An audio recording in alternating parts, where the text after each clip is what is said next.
Hello guys, आपका हमारी नई वीडियो में स्वागत है। यदि आप हमारे चैनल पर नए हैं तो हमारे चैनल को सब्सक्राइब कर लीजिए। तो आज की वीडियो हम शुरू करते हैं। आज की वीडियो हम क्या सीखेंगे, हाउ टू चेंज रिंगटोन। हम अपने डिवाइस के अंदर जो रिंगटोन है उसको कैसे चेंज कर सकते हैं। दोस्तों, ज़्यादा मुश्किल नहीं है, आपको अपने मोबाइल की सेटिंग पर क्लिक करना है। क्लिक करने के बाद आपको नीचे साइड एक ऑप्शन दिखाई दे रहा हो, साउंड एंड वाइब्रेशन, उस पर क्लिक करें। क्लिक करने के बाद आपको ऊपर की तरफ स्लाइड करना है। आपको एक ऑप्शन दिखाई दे रहा होगा फ़ोन रिंगटोन, उस पर क्लिक कर दीजिए। क्लिक करने के बाद आपको मोबाइल के सामने बहुत सारी रिंगटोन दिखाई दे रही है। आप अपनी मनपसंद की रिंगटोन को सिलेक्ट कर सकते हैं, जैसे कि आपको ये पसंद है। क्या ये जो आपको नीचे साइड दो ऑप्शन दिखाई दे रहे होंगे, कैंसिल और ओके का। ओके वाले ऑप्शन पे क्लिक करें।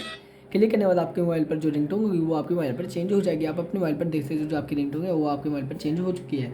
आई थिंक हमारी वीडियो आपको पसंद आई तो हमारी वीडियो को लाइक कीजिए, कमेंट कीजिए, अपने दोस्तों के साथ हमारी वीडियो शेयर कीजिए एंड हमारे चैनल को सब्सक्राइब कीजिए। बेल आइकन को दबाना ना भूलें। हम आपको नई वीडियो के साथ मिलते हैं। हमारी वीडियो देखने के लिए थैंक यू गाइज़।